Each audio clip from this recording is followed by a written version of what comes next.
오늘 함께 말씀을 나누겠습니다. 가장 좋은 것이 무너질 때, 가장 좋은 것이 무너질 때라는 제목으로 함께 말씀을 나누겠습니다. 사람이 살다 보면 수많은 무너짐을 경험하게 됩니다. 건강도 무너지고 관계도 무너지고 오랫동안 지켜온 신뢰가 흔들리기도 합니다. 절대 무너지지 않을 줄 알았던 것이 무너질 때, 그때 사람은 자기의 세계 전체가 흔들리는 것 같은 충격을 경험하게 됩니다.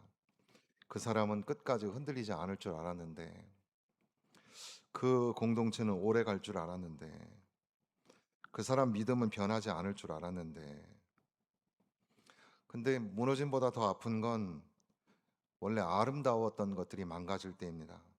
귀했던 것이 변질될 때, 가장 좋아 보였던 것이 깊은 상처가 될 때 말이죠. 그래서 오늘 우리가 제목으로 삼은 가장 좋은 것이 무너질 때, 근데 보통은 제가 영어 제목을 밑에 달지만 여기 나와 있는 글자는 라틴어입니다. 라틴어. 코룹티오 옵티미 페시마라는 라틴어입니다. 이 라틴어 문장은 가장 좋은 것의 부패는 가장 나쁜 것이다라는 격언인데요. 아리스토텔레스는 가장 좋은 정치 체제가 타락을 하면 가장 악한 폭정이 된다고 설명을 하기도 했습니다. 그러니까 가장 선한 것이 왜곡되면 무서운 파괴력을 갖게 된다는 사실이죠. 셰익스피어 역시 비슷한 통찰을 가졌습니다. 가장 아름다운 꽃이 썩을 때 가장 고약한 냄새가 난다. 이런 말을 했죠. 들풀은 처음부터 거칠지만 백합이 썩으면 그 냄새는 훨씬 더 견디기가 어렵다는 겁니다. 본래 더 아름다웠기 때문입니다. 원래 귀했던 것이 망가질 때 비극이 더 커진다는 거죠. 그런 의미에서 코룹티오 옵티미 페시마라는 말이 있는 겁니다. 하나님께서는 예레미야에게 매우 이상한 명령을 내리십니다. 너는 가서 뱃띠를 사서 네 허리에 띠고 물에 두지 말라. 이 장면을 처음 읽는 사람들에게는 낯설게 보이지만 하나님께서는 때로는 선지자들을 통하여서 예언자들을 통하여서 말씀만 전하는 것이 아니라 그들의 삶 전체를 통해서 강력한 메시지를 전할 때가 있습니다. 호세아가 결혼을 해야 됐던 것이나 에스겔의 환상, 그리고 예레미야의 뱃띠 같은 것도 하나님께서는 말씀으로만 하시지 아니하고 사람들이 눈으로 보고 충격을 받고 그런 가운데 강력한 메시지를 전하고자 하신다는 겁니다. 뱃띠가 뭘까? 이것은 단순한 생활용품이 아니었습니다.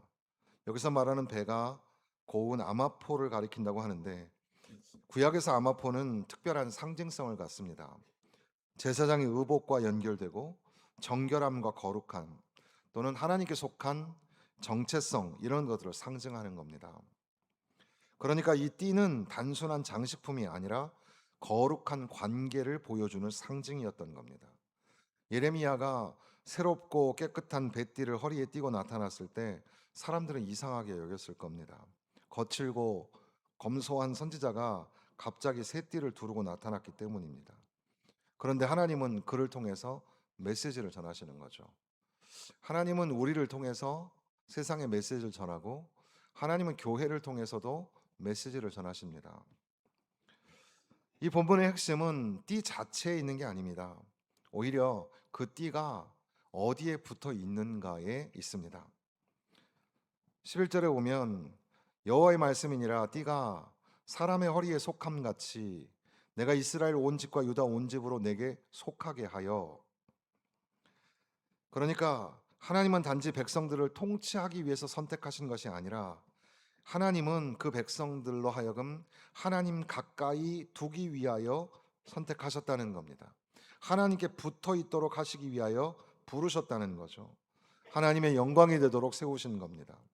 허리에 밀착되어 있는 띠처럼 하나님과 가까이 살아가는 존재, 바로 그것이 언약 백성의 정체성이라는 겁니다. 인간의 존재 목적도 마찬가지입니다. 우리가 흔히 인생의 목적을 성공, 성취, 안정, 영향력 뭐 이런 것에서 찾으려고 하지만 성경에서 인간 존재의 목적은 하나님께 붙어 있을 때, 인간은 하나님께 붙어 있을 때 가장 인간답다는 겁니다.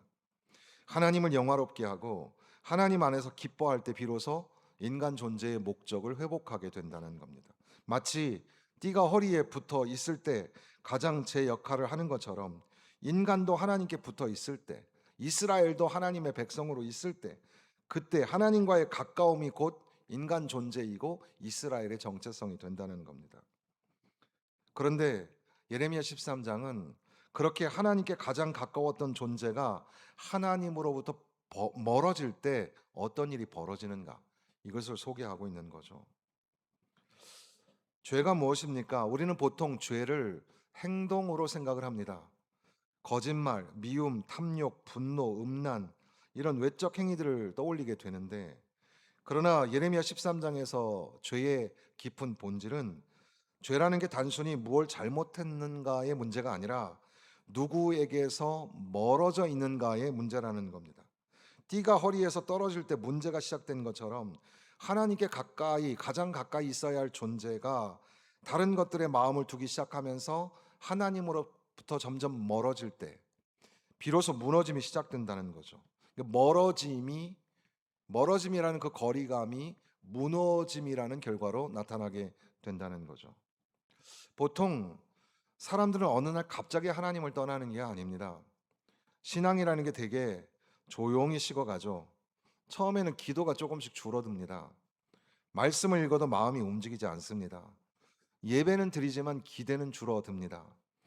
회개보다는 익숙함이 커지고 하나님 없는 하루가 점점 자연스러워지는 거죠. 조금씩 거리가 벌어지는 겁니다. 그러다가 어느 날 갑자기 자기 자신에게 묻기를 내가 왜 이렇게 되었지? 하는 겁니다.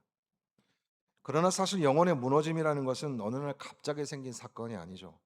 오랜 시간 쌓여온 그런 거리의 결과입니다. 바닷가 절벽이 어느 날 갑자기 무너진 게 아니라 보이지 않는 침식이 오랜 시간 안쪽으로 깎아낸 후에 어느 순간 소리 없이 무너져 버린 겁니다. 신앙의 위기도 그렇죠.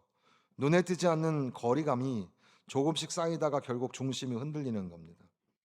그래서 이 메시지, 오늘 본문의 말씀을 통해서 너는 지금 누구에게 붙어 있느냐? 너는 지금 하나님에게 붙어 있느냐? 아니면 거기서 떨어져 나왔느냐? 이것을 도전하시는 겁니다. 여기 유브라데라는 말이 몇 차례 등장을 합니다. 너는 일어나 유브라데로 가서 내가 내게 명령한 대로 그것을 거기 바위 틈에 감추라.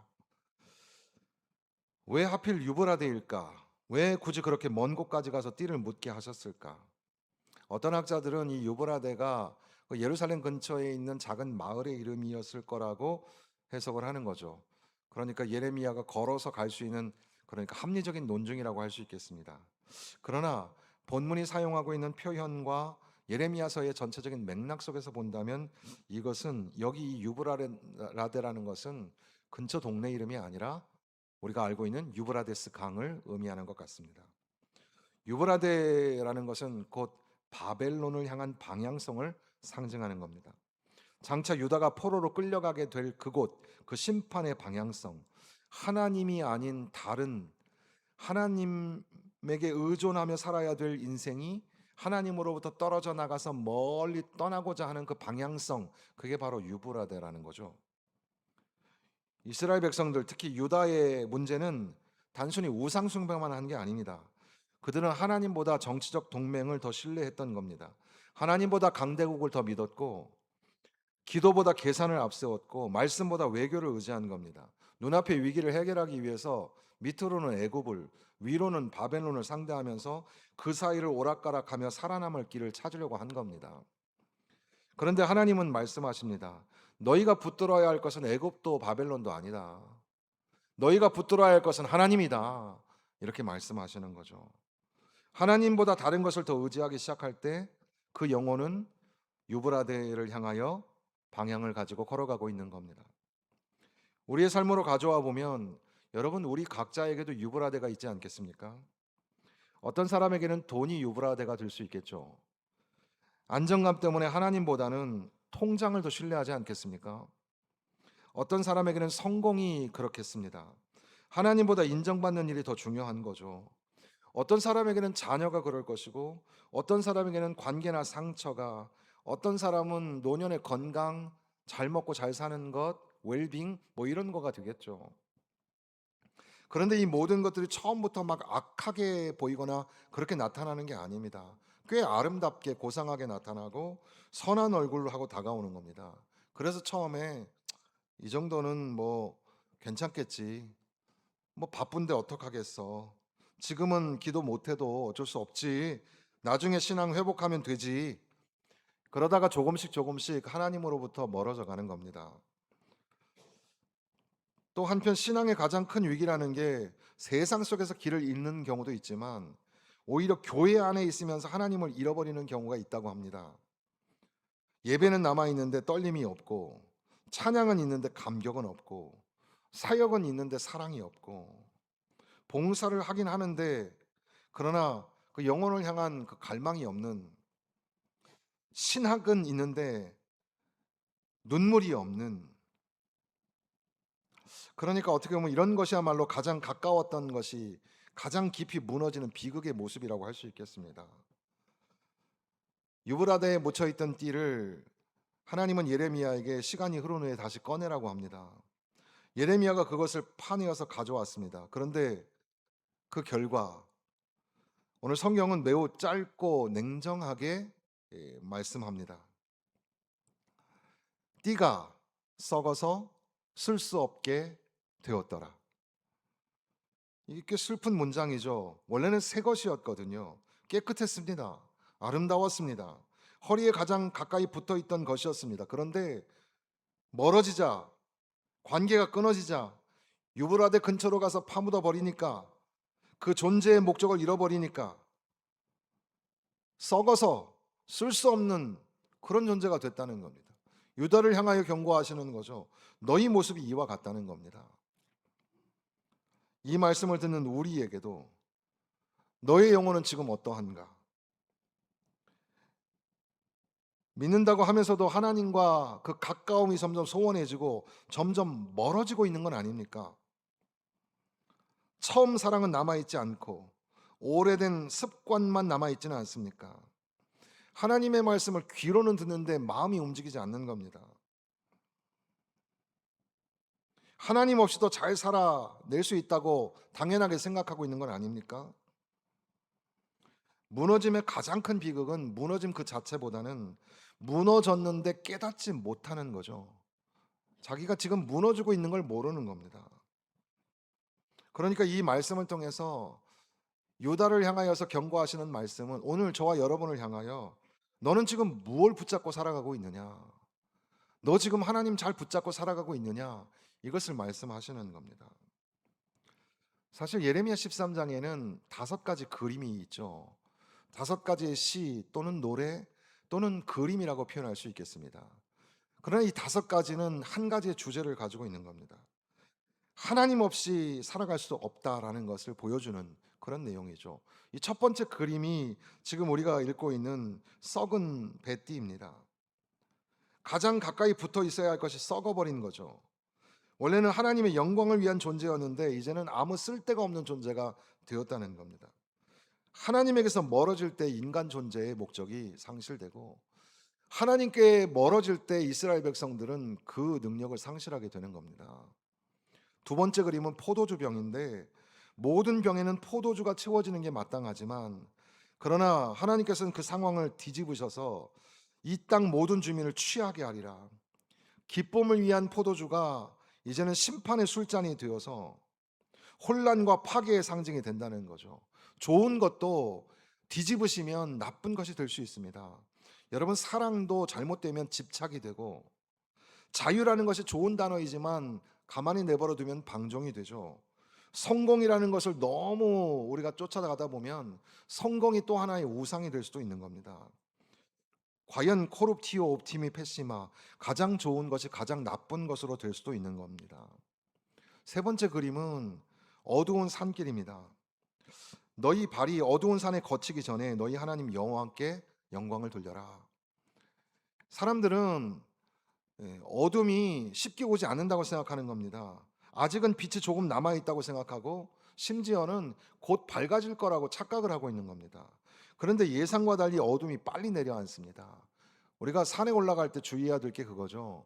산에 올라가면은 자연도 참 아름답고 햇살은 비치고, 그런데 산에서는 그 해의 시간이 매우 짧다는 사실입니다. 그리고 그 해가 빨리 사라지면 우리가 생각했던 것보다 훨씬 어두워진다는 사실입니다. 길은 점점 보이지 않고 사람들은 어디로 가야 할지 모른 채 비틀거리기 시작합니다. 하나님 없이 살아가는 인생이 이렇다는 겁니다. 하나님을 잃어버리면 길도 잃어버리는 겁니다. 하나님 없이 살아도 괜찮다고 하는 이런 교만한 마음을 가진 사람을 향한 경고겠죠. 네 번째 그림은 떨어진 왕관입니다. 왕과 왕후를 향하여서 말씀하시기를 너희 영광의 면류관이 떨어질 것이다. 왕관이 뭡니까? 왕관은 영광의 상징이고 권위의 상징이고 권세의 상징입니다. 그런데 하나님께 붙어 있지 않는 권세는 결국 무너지게 된다는 겁니다. 유다의 왕이 있습니다. 그러나 하나님에게서 떨어지면, 하나님에게서 멀어지면 그 실력과 권세와 영광이 다 사라지게 된다는 겁니다. 다섯 번째 그림은 수치를 당하는 여인이죠. 충격적인 이미지입니다. 유다를 음녀의 모습으로 묘사하는 겁니다. 언약 백성이 하나님을 떠나서 우상과 음란한 행위를 하고 결국 그들의 숨겨진 죄가 낱낱이 드러나게 될 거라는 겁니다. 진실이 드러나게 될 거라는 거죠. 겉으로는 거룩해 보여도 속마음이 하나님 없이 살아간다면 그 실상은 낱낱이 드러나게 될 거라는 겁니다. 그러니까 이 다섯 개의 그림은 서로 다른 그림인 것처럼 보이지만 하나의 메시지를 담고 있는데, 하나님께 가장 가까웠던 존재가 하나님으로부터 멀어질 때 가장 깊은 망가뜨림이 나타나게 된다는 겁니다. 썩은 띠, 술 취한 병, 어두운 산, 떨어진 왕관, 수치를 당한 여인, 인간 존재의 전적 부패를, 또 유다의 그런 실패와 무너짐을 적나라하게 보여주는 거죠. 그런데 우리가 알아야 할 것은 예레미야 13장의 이야기는 단지 하나님의 심판의 언어가 아닙니다. 예레미야는 이 말씀을 전할 때 차갑거나 냉소적이지 않습니다. 분노에 취해서 백성을 정죄하고 있는 게 아닙니다. 오히려 예레미야는 무너지는 백성을 바라보면서 눈물을 흘리고 있는 겁니다. 너희가 이를 듣지 아니하면 내 심령이 너희 교만으로 말미암아 은밀한 곳에서 울 것이며, 예레미야는 계속 울었습니다. 이스라엘과 유대를 향하여서 계속 우는 겁니다. 그러니까 예레미야는 단순히 하나님의 심판을 전달하는 전달자가 아니라 하나님의 마음을 함께 알아가며 사람들을 향하여 울고 있는, 그래서 예레미야를 우리는 눈물의 선지자라고 합니다. 그것을 통해서 우리는 하나님의 마음을 봅니다. 하나님은 단지 화가 나신 게 아니라 하나님은 슬퍼하시는 겁니다. 하나님께 가장 가까웠던 백성이 하나님 없이 살아가는 모습을 보면서 애통해 하시는 겁니다. 우리는 띠가 허리에 붙어 있는 것처럼 하나님께 붙어 살도록 부름받은 존재인데, 하나님보다 다른 것들의 마음에 뺏기고 하나님 없이 살아가는 사람들, 그들의 죄에 반응하셔서 심판하시기만 하는 게 아니라 그들의 상실, 그들의 잃어버림을 슬퍼하고 계신다는 거죠. 그러니까 심판 속에 하나님의 눈물이 담겨져 있습니다. 그래서 하나님의 말씀을 통해서 우리를 도전하시고 찔리게 하시고 마음 아프게 하시는 겁니다. 그건 아직 끝나지 않았다는 거죠. 너희의 심판으로 너희의 인생이 끝난 게 아니다, 이것을 말씀하시는 겁니다. 사실 우리는 찔림을 받을 때 부담스러워합니다. 예배 시간에 설교 듣다가 찔리면 마음이 불편해지잖아요. 그런 거 피하고 싶은 겁니다. 회개의 마음이 올라올라 그러다가도 그냥 덮어버리죠. 사실 영혼의 가장 위험한 상태는 찔림이 없는 상태입니다. 말씀을 들어도 마음이 움직이지 않고 회개가 사라지지 않고 하나님 없는 삶이 자연스러워지는 거, 그게 더 위험한 겁니다. 하나님의 말씀을 듣는데 눈물이 나오지 않는 겁니다. 여러분, 오히려 마음에 찔림이 있다면, 마음이 아프다면 그게 은혜입니다. 눈물이 나면 은혜입니다. 내가 왜 이렇게 되었지라는 질문이 생기시면 그게 은혜입니다. 왜냐하면 하나님은 그 말씀을 통해서 아직 너희를 포기하지 않았다고 말씀하시는 겁니다. 예레미야는 심판을 외치면서도 계속 우는 겁니다. 눈물로 외치는 겁니다. 하나님과 멀어져 버린 그 백성들 사이에서 백성들을 비난하기만 하는 게 아니라 마음 아파하면서 참된 목자의 마음으로, 하나님의 마음으로 우는 겁니다. 그러니까 이 말씀은 너희가 잘못됐다, 너희는 이 썩은 뱃띠처럼 끝난 인생이다, 이렇게만 말하는 게 아니라 하나님은 계속해서 우리에게 물으시는 겁니다. 왜 나 없이 살아가려고 하느냐? 왜 그렇게 멀리 갔느냐? 왜 혼자 그렇게 버티려고 하느냐? 그것이 13장에 흐르는, 절절히 흐르는 하나님의 마음입니다. 영혼의 가장 깊은 위기 속에서도 절망하지 않아야 될 이유가 그거죠. 예레미야의 눈물은 포기의 눈물이 아니라 다시 돌아오기를, 회복되기를 원하시는 아버지의 눈물입니다. 예레미야 13장에 27절에 보면 예루살렘아 내가 화 있을진저 내가 어느 때까지나 깨끗지 아니하겠느냐. 이건 단순한 책망이 아니라 아버지의 탄식과도 같은데 오래 기다린 사람의 한숨이죠. 하나님께서는 말씀하시기를 너 언제까지 그렇게 살래? 너 언제까지 나 없이 그렇게 버틸래? 언제까지 다른 것에 붙들려서 살아가려고 하는 거야? 언제쯤 다시 내게 돌아올래? 말씀하시는 겁니다. 그러니까 심판보다는 가슴 앓이요, 분노보다는 슬픔에 더 가깝죠.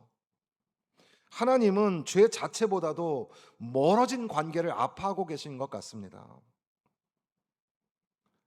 더군다나 그 인간의 절망적인 상태, 우리 인간은 스스로 그러면 돌아올 수 있는가? 예레미야는 냉정하게 말하죠. 구수인이 그의 피부를 바꿀 수 없고 표범이 자기에게 있는 그의 반점을 변하게 할 수 없다는 겁니다. 그건 인간의 죄성이 얼마나 깊은가를 보여주는 것인데, 하나님 없이 살 수 있다고 하는, 하나님보다 눈에 보이는 것을 믿고 신뢰하고 기도보다 계산을, 믿음보다 통제를 선택하는 그런 인간, 그 인간 스스로는 자기를 구원할 수 없다는 거죠. 개혁주 신학에서 인간 이해라는 것은 인간이라는 게 조금 연약한 존재가 아니라, 그래서 단순히 교육받으면 나아지는 존재, 그런 존재가 아니라는 겁니다.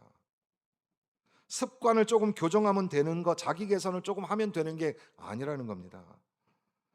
열심히 살려고 결심하고 노력하면 나아진다? 그게 아니라는 거죠. 이 띠라는 게 한번 썩어지면 더 이상 쓸 수 없는 것처럼 인간은 전적으로 타락하고 부패해서 자기 능력으로는 회복할 수가 없는 존재입니다. 그래서 복음이 필요한 거죠. 예레미야 13장은 인간의 실패를 보여주지만 동시에 우리를 더 깊은 소망으로 끌고 나가려고 하는 겁니다. 하나님 곁에 가까이 두고 싶어 하셨지만 인간은 그러질 못하더라는 거죠. 하나님에게서 자꾸 멀어져 나가려고 하는 게 속성이라는 겁니다. 그게 복음입니다. 왜냐하면 한 사람, 광야의 시험 속에서도 아버지를 붙들고 사람들이 떠나가고 오해하고 배신하는 가운데서도 끝까지 순종하신 분이 있었습니다.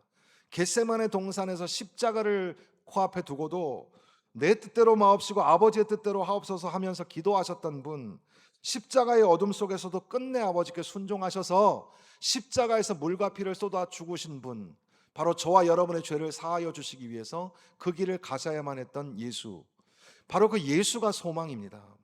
우리 인간 스스로는 스스로를 회복할 가능성이 없지만 하나님은 우리를 향하여 너희는 그런 존재다. 그러나 나는 너희를 그저 버리는 게 아니라 내가 너희를 사랑하기 때문에, 내가 너희를 너무 사랑하기 때문에 내 아들을 내어준다. 우리의 소망은 우리 자신에게 있지 않습니다. 이번에는 잘해야지, 이번에는 다시 뜨거워져야지, 절대 흔들리지 말아야지. 물론 결단도 중요하긴 합니다만 사실 신앙의 중심은 여러분의 결심에 있는 게 아니라 하나님이 우리를 붙들어 주셔야 하는 거죠. 내가 주님을 붙잡는 게 아니라 하나님이 우리를 붙잡아 주셔야 되는 겁니다. 내 안에 거하라. 포도나무가 가지에 붙어 있는 것처럼 하나님의 안아주심을 풍성하게 누리는 사람이 되어야 하는 겁니다. 그러니까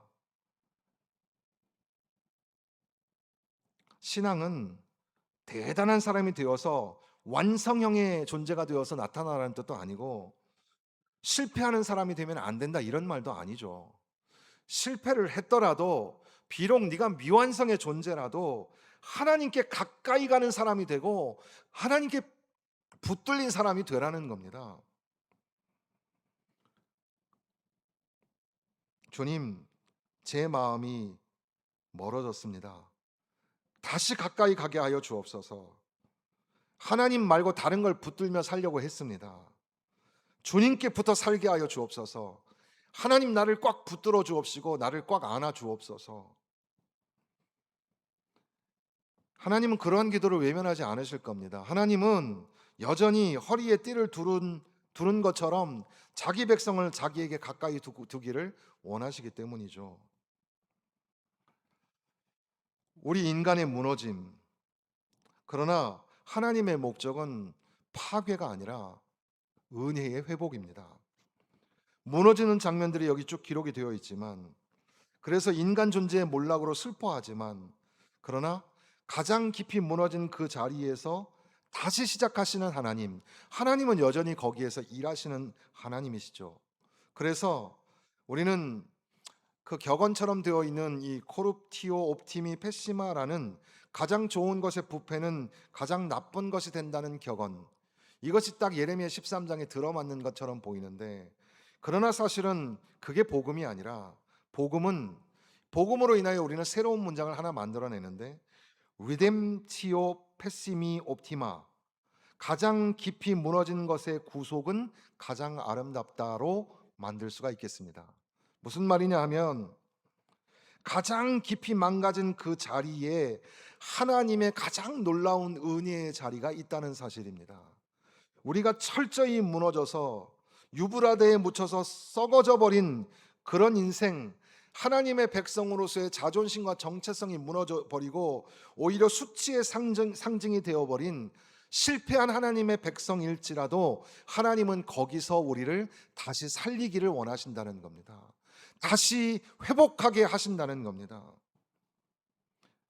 내 안에 거하라 하신 주님, 아들을 내어주셔서 십자가에 죽게 하시며 그 아들이 다시 살아남으심으로 인하여서 세상 끝날까지 내가 너희와 항상 함께 있겠다고 약속하신 주님, 바로 그 주님을 붙잡고 바로 예수 그리스도를 의지하면서, 그러니까 이스라엘 백성들은 실패했지만 예수님은 실패하지 아니하셨고, 우리가 붙어 있지 못한 자리에 예수님은 끝까지 붙어 계셨단 말이죠. 바로 그 예수가 나의 소망이고 예수가 나의 생명이 되는 겁니다.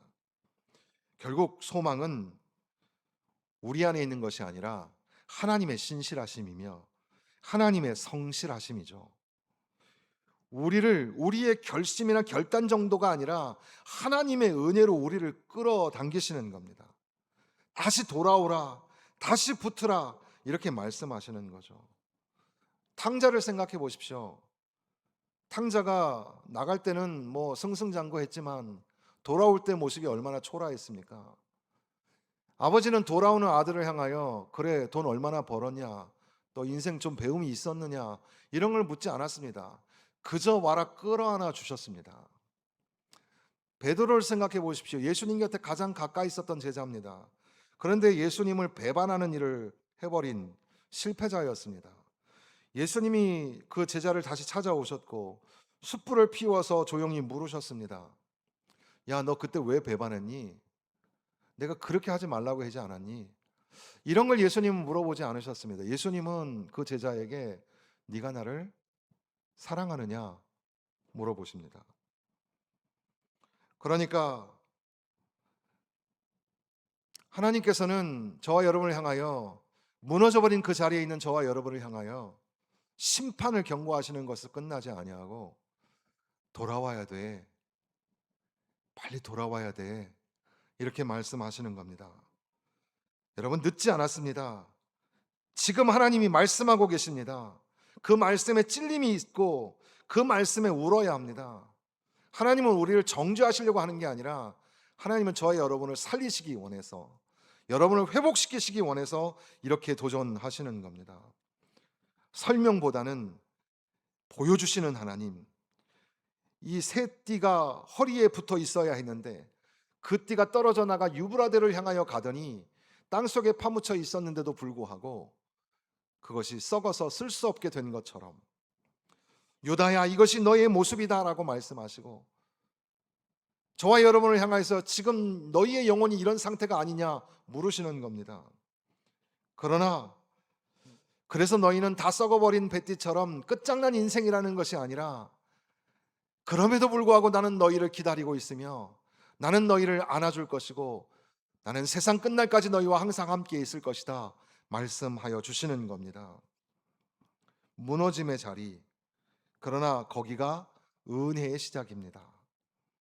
썩은 띠를 보여주시지만 거기서 멈추지 아니하고 하나님은 여전히 우리를 가까이 두고 싶어 하시는 거죠.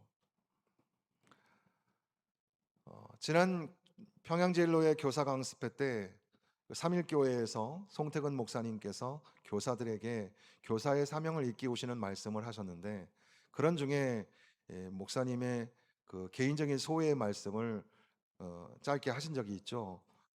일어나 함께 가자. 예수님께서 제자들을 향하여 일어나 함께 가자라고 하신 말씀을 읽으시면서 송태근 목사님의 어머니가 29살 때 혼자가 되셨다고 합니다. 저희 어머니도 30대 때 그렇게 혼자가 되셨는데 참 기구한 인생을 살지 않았겠습니까? 사남매를 키우시면서 어렵사리 아이들을 키웠을 텐데 아주 어렸을 때 동대문 시장이 광장시장 같은데 아마 의류 쪽에 일을 포목 일을 하셨던 것 같은데 어느 날 자고 있는 어린 그 송태근 목사님을 태근아 일어나라 깨우는데 큰일 났다. 시장에 지금 불이 났다. 동대문 시장에 큰 화재가 나서 깨워서 달려가 보니까 다 홀랑 다 타버린 겁니다. 근데 그 기억을 얘기하시면서 왜 엄마는 나를 깨웠을까? 왜 엄마는 나를 깨워서 내 손을 꼭 붙잡고 거기를 갔을까? 내가 불을 끌 수 있는 것도 아니고 뭐 끄는데 도움이 하나도 안 되는데도 불구하고 왜 나를 데리고 가셨을까? 그러면서 예수님께서 밤새 울며 기도하셨던 그 겟세마네 동산에서 예수님의 제자들이 졸고 있었는데 그 제자들을 깨우시면서 일어나라, 함께 가자 이렇게 말씀하시는 것이 오버랩이 되는 거죠. 예수님은 왜 제자들을 부르셨을까? 이 상황을 이해도 못하고 잠만 쿨쿨 자고 있는 이 제자들을 왜 예수님은 일어나 함께 가자 그랬을까? 예수님은 그 제자들이 무슨 능력이 있어서 그래서 부르신 게 아니라 내가 뭐 할 수 있는 게 있어서 부르신 게 아니라 주님은 그냥 나는 너와 함께 같이 있고 싶어. 하나님은 저와 여러분들에게 여러분들이 뭔가 대단한 일을 할 수 있어서가 아니라 하나님은 나는 너와 함께 같이 있고 싶어. 너는 내 곁에 있었으면 좋겠어. 이렇게 말씀하시는 거죠. 하나님이 왜 이렇게까지 하실까요? 수도 없이 반복해서 배신을 하고 하나님보다 다른 걸 더 사랑하고 점점 멀어져 가는 그런 모습, 여전히 말씀 앞에 냉소적인 그런 저와 여러분을 향하여 왜 여전히 기다리시면서 여전히 돌아오라고 하실까요? 그것은 하나님의 언약 때문이며 하나님의 신실하심, 하나님의 성실하심 때문입니다. 우리는 하나님을 떠나지만 하나님은 우리를 떠나지 않으신다는 겁니다.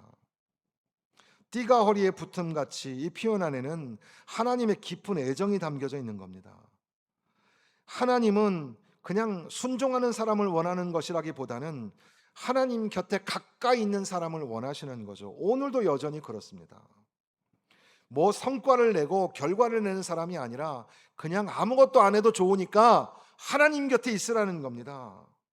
붙어 있으라는 거죠. 내 안에 거하라. 내게 붙어 있어라. 나를 떠나서는 너희가 아무것도 할 수 없다. 이것이 하나님의 친밀하심입니다. 여러분, 하나님과 가까웠던 이 가까움이 멀어짐으로 바뀌었을 때 오히려 다시금 하나님의 친밀하심으로 인하여 하나님께 가까이 나아가고 하나님과 동행하는 삶을 살아가야 하는 겁니다.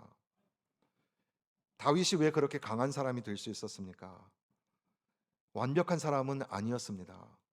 무너졌고 실수했고 죄도 범했습니다. 그러나 그의 일생에 한 가지 놓치지 않은 게 있었습니다. 하나님께로 돌아오는 길을 잃어버리지 않는 겁니다. 울면서라도 돌아오는 겁니다. 실패했더라도 돌아오면 됩니다. 나의 연약함 앞에 너무 낙심하지 마십시오.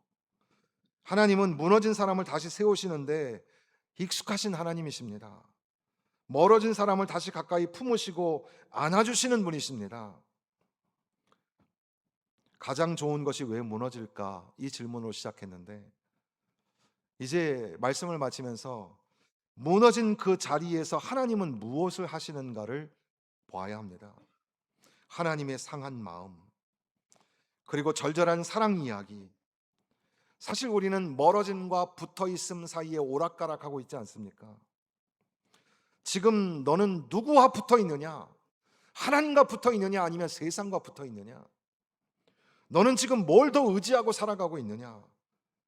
때로는 이 질문이 불편하지만 그러나 그 불편한 질문이 우리에게 은혜라는 사실을 잃어버리면 안 됩니다.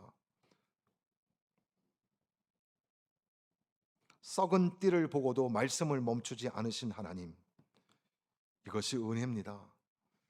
우리는 썩은 띠와 같은 존재일지 모릅니다. 그러나 우리를 향하여 또 말씀하시는 겁니다. 언제쯤 다시 돌아올래?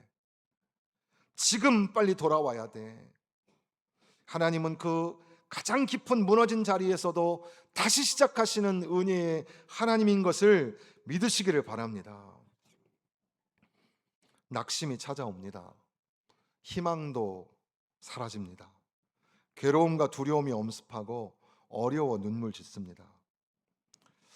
하나님을 향한 방향성을 상실한 것이 아닐까? 썩어진 띠처럼 초라함을 느낄 때도 있습니다. 그러나 주님의 은혜는 바로 그 자리에서 말씀을 통해 다시 우리를 붙드시는 겁니다. 가까움이 멀어짐으로 변하는 그때 거기에 하나님의 은혜의 붙드심이 있다는 사실을 잊어버리지 마십시오. 다시 하나님께로 돌아오십시오. 울며 하나님께 돌아오십시오. 하나님의 안아주심, 하나님의 풍성하신 은혜의 자리로 들어오시기를 주님의 이름으로 부탁을 드립니다.